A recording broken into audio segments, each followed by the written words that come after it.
पता नहीं का खा के पैदा किए थे वो बैल को। वो बुढ़िया ने देखते ही सड़ा सा मुंह बना के रिजेक्ट कर दिया हमरे बैल को। अरे अम्मा जी, इसमें आपका कोई कसूर नहीं है, सारा कसूर तिवारी जी का है। अरे कोई ड्रेस सेंस नहीं है, कोई लुक सेंस नहीं है, कुछ भी रंग बिरंगे अतरंगे से कपड़े पहनकर आ जाते हैं, सस्ता सा परफ्यूम लगाते हैं, इतनी बुरी गंध आती है ना, पूरा मूड खराब हो जाता है।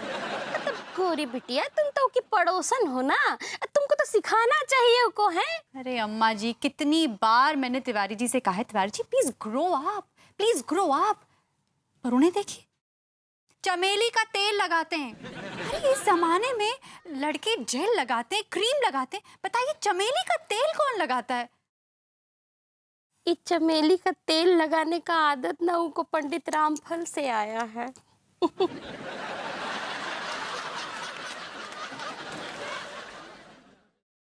अरे आंटी जी, एक दिन मैंने तिवारी जी से कहा, तिवारी जी मूछें हटाइए, जरा अपना लुक चेंज कीजिए। उन्होंने मुझे साफ साफ मना कर दिया, कहा कि नहीं नहीं, मूछें तो मर्दों की निशानी होती है। अब बताइए, जिन मर्दों की मूछें नहीं होती क्या वो मर्द नहीं होते? अब विभू की मूछें नहीं है तो क्या वो मर्द नहीं है? Ask me. ई गुण भी बैल में ना पंडित रामफल से ही आया है। पंडित रामफल तो हमेशा कहते हैं कि मूछ जो है वो मर्द का शान होता है।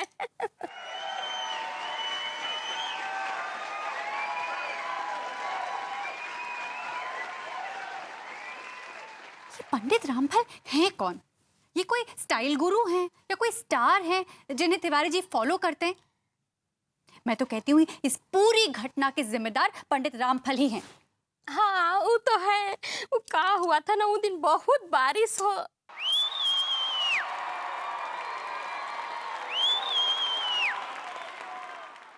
ऑल बिकॉज ऑफ पंडित रामफल। उनकी वजह से तिवारी जी ग्रो नहीं कर पाए, इसीलिए वो आज फेल हो गए, और इसी वजह से मेरा सिंदूर खतरे में आ गया। मुझे पंडित रामफल का आप एड्रेस देंगी ना तो मैं उनकी बैंड बजा दूंगी। नहीं नहीं बिटिया, पंडित रामफल का बैंड नहीं बजाना। उनको कुछ नहीं कहना है।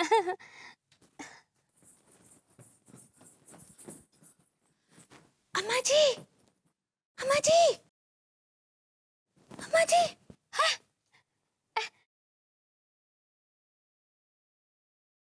क्या हुआ बहुरिया? थोड़ा धीरे बोलिए अम्मा जी, हमारी दादी हैं। हाँ तुम्हारी दादी है तो क्या करे, वो तो हमने बिटिया को हमसे छीन रही है। हमरा तो जी में आता है कि उसका गला दबा दें। नहीं नहीं अम्मा जी, ऐसा नहीं बोलिए, वो हमारी दादी है। इसलिए तो चुप बैठे हैं ना बिटिया। हमें तो समझ में नहीं आ रहा है कि हम क्या करें। हमरे भी कुछ नहीं समझ आ रहा है कि क्या करें। आंटी जी डोंट वरी, हमने इस प्रॉब्लम का सॉल्यूशन निकाल लिया है। क्यों रे नल्ले, ऐसा कौन सा घी पिलाया है वो बुढ़िया को जो तुमको पसंद कर ली हो? आंटी जी, अगर मैं सीधे बैठी लदी मत ना, अगर मैं हैंडसम हूं तो इसमें मेरी क्या गलती है? It's not my fault. Handsome बड़ा आया। अम्मा पहले पूरी बात तो सुन लीजिए। मर गया। तू तो बीच में बोलना ही नहीं। ये सब कुछ जो हो रहा है ना, वो सब तुम्हारी वजह से हो रहा है। बेचारी हमारी बहुरिया हमको पराई लगने लगी है। नहीं नहीं अम्मा जी, आपके लिए हम कभी भी पराए नहीं होंगे। आंटी जी ऐसा कुछ भी नहीं होगा। अब हमारी बात सुनिए, हम लोगों ने एक फुल प्रूफ प्लान बनाया है। कहाँ प्लान बनाया है, बको जल्दी से। अम्मा प्लान ये है कि फेरों से पहले की जितनी भी रस्में होंगी ना, वो रस्मों में भभूति जी शामिल होंगे।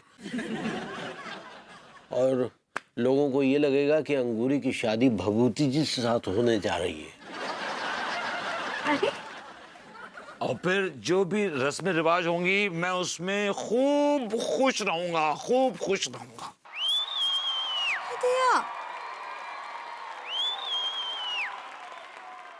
मतलब खुश रहूंगा, दिखाऊंगा ऐसा कि बहुत खुश हूं, लेकिन अंदर से मैं बिल्कुल भी खुश नहीं रहूंगा।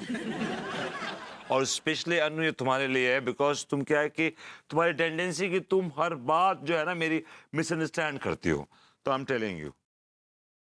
और भाभी जी आपको ऐसे दिखाना है कि आप मेरी फियांसे हैं। मतलब आप मेरी मंगेतर हैं।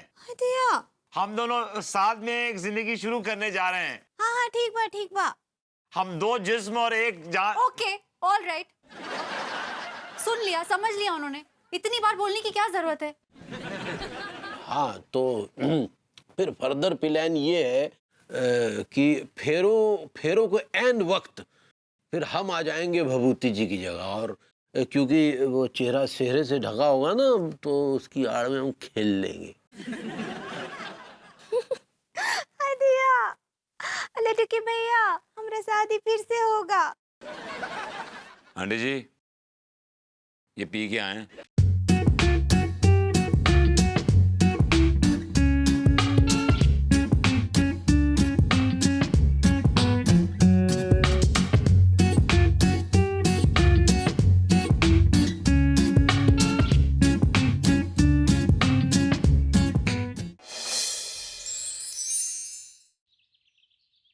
टीका तेरी भाभी आ रही।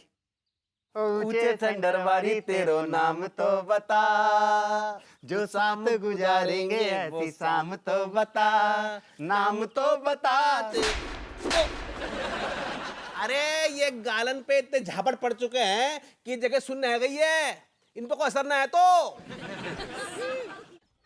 ओ भैया एक कप चाय पिलाइयो, पैसे कल को ले लियो।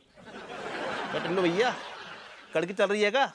क्या बताऊं भैया, जब से कंजूस मनमोहन तिवारी के खोखे पे काम करना शुरू किया है ना, तो कमबख्त कड़की से याराना सा हो गया यार। लेकिन ये तो बता, तेरे कितने पैसे है रे तिवारी भैया पे? यार पूरे 50,000 रुपए हैं यार। अच्छा भैया तुम दोनों तो इस मोहल्ले के बहुत ही घटिया आदमी हो यार, तुम ही कोई ऐसा आइडिया बताओ जिससे कि मैं कंजूस सेठ के जबड़े से पैसे निकाल लूँ अपने यार। सारे ने पानी में भिगो के जूता मार दियो। ऐसा है तू बाकी घर से चोरी कर ले रात को। ऐसा है भैया, इस आइडिया की बत्ती बना के ना तू पीछे वाली जेब में डाल ले। अबे मेरे पैसे मैं ही चोरी कर लूँ यार, हैं, और पकड़ा जाऊँ तो जेल की हवा खाऊं। तो भैया ऐसा है जेल ही जाओगे ना ससुर, युगांडा थोड़ी जाओगे। अरे दादा। अरे दरोगा जी तुम ही तनख्वाह दिला दो, बोलो कितना निछावर लोगे। किल्लू बेटा ऐसा है गो, तुम्हारा जो ससुर मालिक है ना वो अपने आप में इतना कमीनों है गो कि बाकी मुंह से तुम्हारी तनख्वाह निकाल लूं। ऐसा है जैसे शेरनी को दूध काट लूं जैसो। ये बात तो ठीक है यार। लो ससुर शैतान को नाम लो और शैतान हाजिर होगा। अरे दादा। चलो भाई सारे चट्टे बट्टे तिल चट्टे यही मिल गए। तुम्हें हम चट्टी बट्टी लग रहे ससुर? अरे मैं लौंडों से बोल रहा हूँ यार। भाई ऐसा है लौंडों की अंगूरी की शादी होने जा रही है। मतलब भाभी जी शादी करने वाली?